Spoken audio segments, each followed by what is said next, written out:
Әзірет Сұлтанның қылуеті. Қожа Ахмет Яссауи бабамыз 63 жасқа келген соң пайғамбар жасына келдім. Енді қалған ғұмырымды құлшылықпен өткізейін деп қылуетке түседі. Мұны естіген жұрт, өзін өзі сонша тар жерде қамап не көрінген деп сынайды.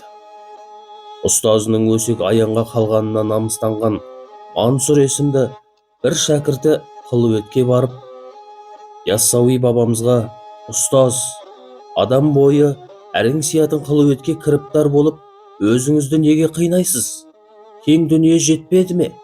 дейді.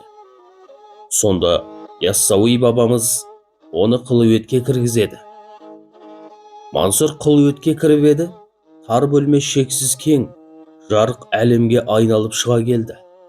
Шәкірт таң қалып: «Ұстаз-ау, сіз отырған жер дүниеден кең ғой», деп таң қалды.